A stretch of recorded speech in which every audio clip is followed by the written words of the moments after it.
Sometimes it takes a while to start recording. Okay, it is now recording now. So welcome, guys. This is like our week 4 that we're starting here. So if you haven't jumped on Nearpod yet, if you please would do that. I'm going to file share as well, or screen share, just so for those that may not be able to get on, you can see. But today what we're going to do is we're going to go over what migration. And we're going to talk specifically about push and pull factors and some other things like that. At the very end, you're going to have to read an article and then kind of evaluate it, and we'll just go over all of that in just a second. Okay, so just remember this is going to be recorded for learning purposes. Expectations, right? Follow along in the Nearpod. Raise your hand if you need to speak. Sometimes I always can't catch it in the chat. Respond to questions and instructions the first time. So that means like responding and answering in Nearpod. For those that you just jumped in here, I'm going to send the link out again so more of you can jump on the Nearpod as we're going through here, okay? If you're away, just kind of let me know, and then also use the chat tool appropriately. So what's going to happen is at the very end, for your exit ticket, you will be giving a Newsela article, and I'll show you where that is. It will be in your course, so make sure you get into your course so you can get that. You're going to read the article about immigration or migration and draw conclusions of push and pull factors and list 2 reasons why a person would want to immigrate to another country, okay? And determine whether this is like a voluntary or involuntary migration, and then explain a little bit upon that, okay? So that is what you'll need to do. So first off, let's talk about what is migration, okay? So migration is the means the movement of people from one area or region to another. So we kind of think about it. I mean, you probably had all of those lessons about the pilgrims, right? Coming across from England to settle the United States, or the colonies at the time, the Americas. That would be something like migration, okay? And migration happens all the time. People moving from one place to another.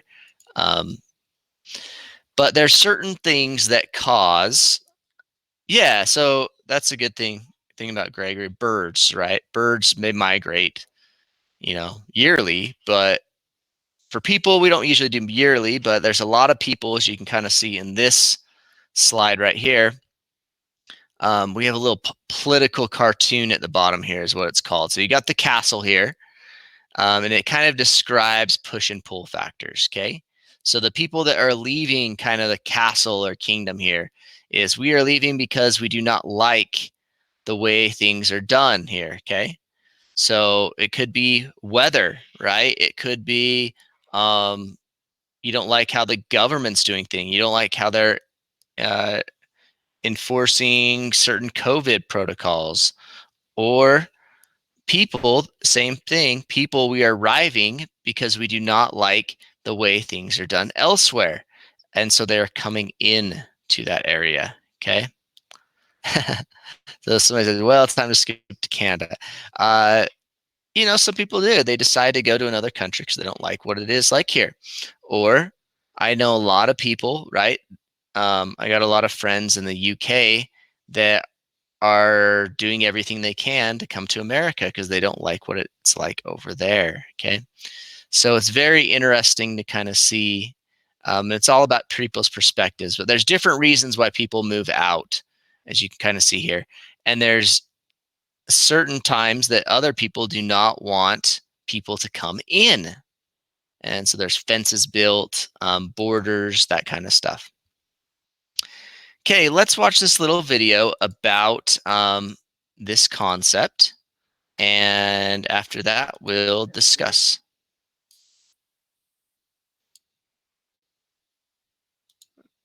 Oh, what's going on here? Okay, here we go. And the move of people and the spread of ideas, we have to talk about push factors and pull factors. They're kind of what it sounds like. Push factors are things that push people out of an area. They make it so they no longer want to be there anymore and they want to move to a different location. We could also even look at this for jobs and different things within your community. Something that is going to make you feel unwelcome, well, you're going to probably want to leave then. Push factors are things that are not welcoming. This could be poor economic conditions, a lack of opportunity, war or political oppression, or just oppression from your neighbors or people in the area. These are things that cause us to no longer want to be in a certain location. And because of that, then we decide to leave. So that's a push factor. Now, pull factors are a little bit different. Pull factors are what would attract someone to an area. A pull factor makes you want to move to that location. It makes you want to go to a certain area. We can break pull factors down into four main categories: economic pull factors, political, cultural, and also environmental. Our first category is economic pull factors. And this one is the most powerful at moving people. For here, people always want to move to areas with opportunity. And so they will go to areas with more economic opportunity. Places that have poor economic conditions are more likely to push people out. Economics is a big reason why people move. This is also why current day the United States is a big destination for a lot of migrants and immigrants. Many people, particularly from Central America, want to come to the United States because of all the economic opportunity here. Let's look at an example. Let's say that we have a city and they just discovered a bunch of natural resources. This is going to start driving economic growth, and we're going to see an attraction to this particular area. We're going to see more miners, more loggers, more people come that want to be able to harvest and utilize these natural resources. There, then, we're also going to have more businesses come. If we're having all these new workers come into this area, that means there's going to be more people with money. So they have money to spend on different goods. And with that, then, we're also going to see probably more scientists and geologists come to look at what's going on with the environment and analyze the different areas. If we're having mines, well, they need to look at what's happening in the mines. Trees, we're going to be looking at different carbon monoxide output and what's going on there with the environment. And with all these excess people coming, we'll need more restaurants and stores and more housing. So all of this, just the simple discovery of natural resources, it becomes a huge pull factor. And we can transform an economy overnight, as now we're starting to see more workers and people come from all over the place just because of new opportunity. Our next topic is political. Now, people want to go to an area that's politically stable, where you're not seeing a lot of tension with the government and its citizens, where safety is on the rise and we're not seeing a lot of crime escalation. They also want to go to an area where the government is supporting the people, where they're fulfilling their needs and helping the economy grow and make sure that we're not seeing a recession or anything that would cause uncomfortable times for its citizens. So people move to an area that's politically stable. Areas that aren't politically stable, well, that's going to be another push factor. That might cause refugees, someone who feels like they're persecuted and they have to flee the country, or internally displaced people, where they're within their same borders, but there's a conflict and they've had to flee internally inside the country, or maybe even push them to become an asylum seeker. And that is where they're going to be going to another country in hopes of getting recognized as a refugee and gain that status. But a political motivation here is stability. People want to move to an area that's stable. The next category is cultural. Now, this is going to be different for each person because everyone has a different culture and a different view on life. Some people want to move to a big city where they're going to have more diversity, both with their economic opportunities, but also just the citizens who are living in that area. They'll start to be able to experience a faster paced life, and they might at the same time also have some higher crime rates and more traffic issues. Some people like the suburbs where you can have a yard, a front and a back. You'll have a bigger house. You'll have a lower crime rate, better schools, and you'll have maybe a more homogenous area. So diversity it goes down. Or some people want more of the rural lifestyle where they're in a small town and you have that family feel and you know everyone in the area and you're able to kind of pick and choose your community. Everyone has different cultural things that will pull them to a certain area. So culture can be a big aspect of it, particularly when people are having families. We see a lot of people start to move into the suburbs or in smaller communities when they have families because they want to make sure they're in a safe area. So this is a big pull factor for people. Our last category is the environment. People are attracted to environments that promote not only a happy life and a successful economy and a stable society, but ones that they feel comfortable with.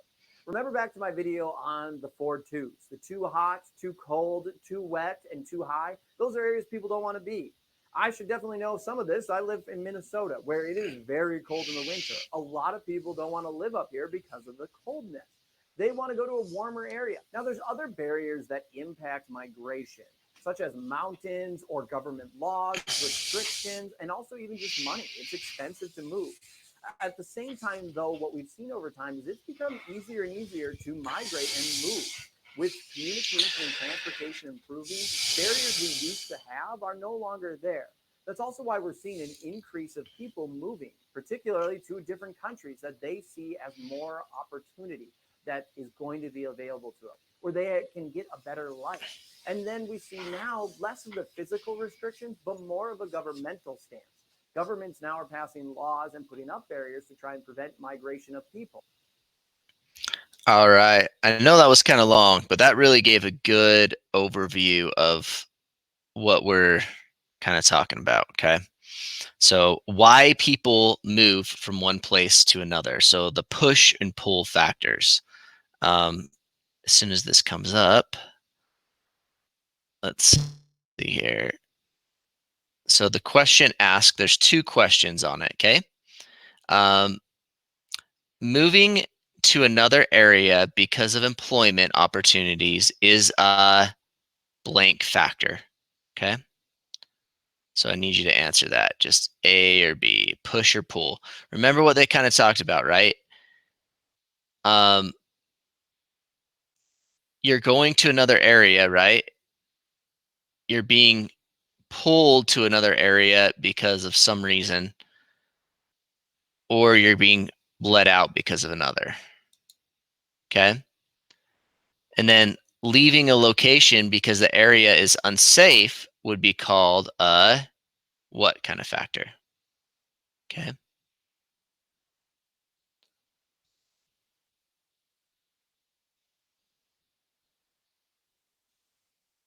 Okay. Looks like most of you guys are getting it right. Maybe I'll share that with you, what people are doing.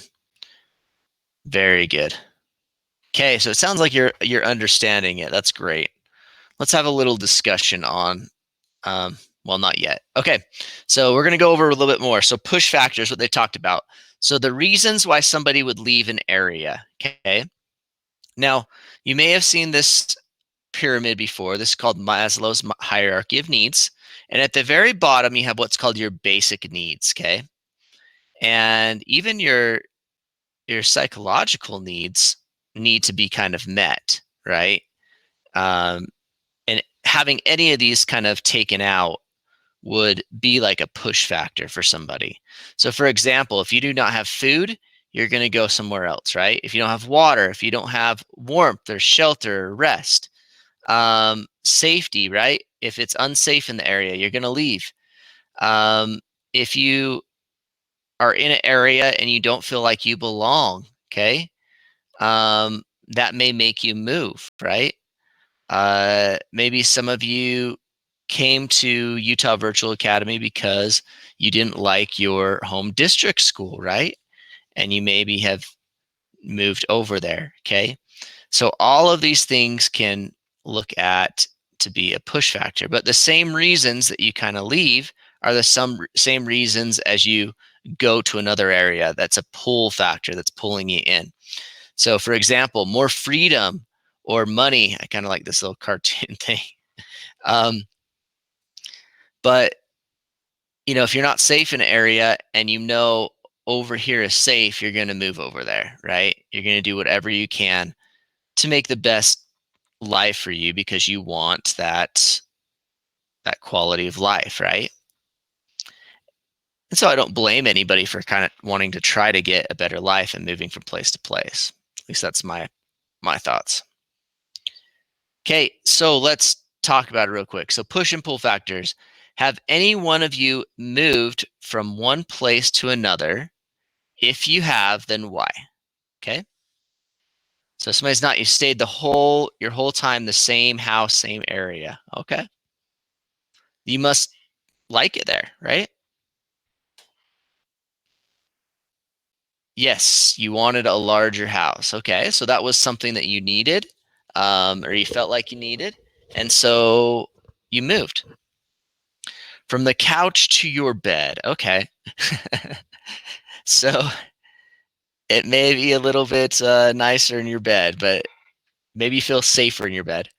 From your dad's to your mom, some basic needs were not met. Yeah, very good. Okay, just something like that. Okay, I have multiple times. I don't know why. Okay, I'm sure there's reasons. Some type of reasons. You don't have to go into them really.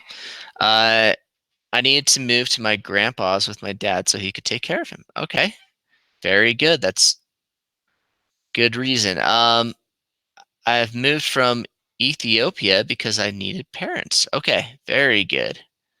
Yep, that was somewhere that would make you more safe, more stable, right? Yes, my dad had a different job. That's very big too. That talks a little bit about that economic thing. We needed a nicer house and didn't have, and you had a pretty bad landlord. Okay, yeah, so you didn't feel comfortable or maybe even safe in that area. I had because not in a space. Yep, and we kind of all go a little bit to where we feel comfortable, right? Um, and so we all kind of migrate, and we actually almost uh, self-segregate in a way, like to where we feel comfortable with. We live around people and stuff that we feel the most comfortable with. Okay, but there are things. I mean, we've talked a lot about what you talked about were voluntary migration. Okay, where had a choice to move. Okay, um, there's also some involuntary migration, like somebody said their needs weren't met. Yep, that would be involuntary. If it is not safe, um, if it's not safe in that area, then it's involuntary that you move, right? I mean, you got to get out of there, right? I guess if people are going off about landlords, if your landlord kicks you out, right? I guess that would be involuntary. So think about that, right? Um, what would be voluntary and involuntary? Okay, so let's talk about this. So here's a scenario. Let's say you're living in Sudan, Africa, and a war breaks out. It is now unsafe to live there. This would be considered a voluntary or involuntary. Okay. Migration. You end up migrating to New York City, USA. After a year, you find a higher paying job in Miami, Florida. This would be considered a blank. So this one's you drag and put it where it goes. Okay. So put which one where it goes there and hopefully go back. So somebody said yours involuntary. Yep. So you kind of see the reason voluntary, involuntary, and kind of the difference there. Okay, so this goes to our assignment now. So let me show you how you do this, okay? So you're going to jump into our course. Hopefully it hasn't logged me out. Probably has. Okay, you're going to go to content.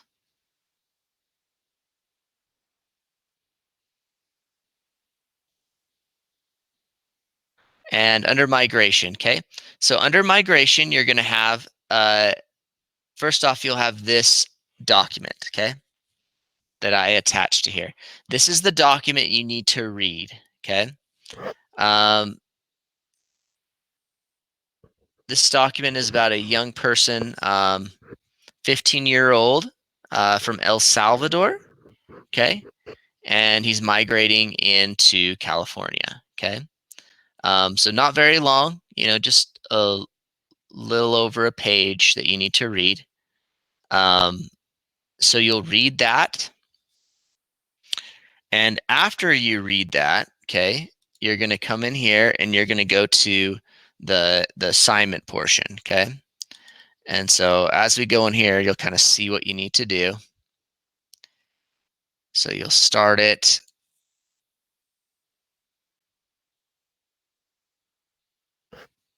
Okay, you read the article. If you read the article, you press yes. Okay, you need to describe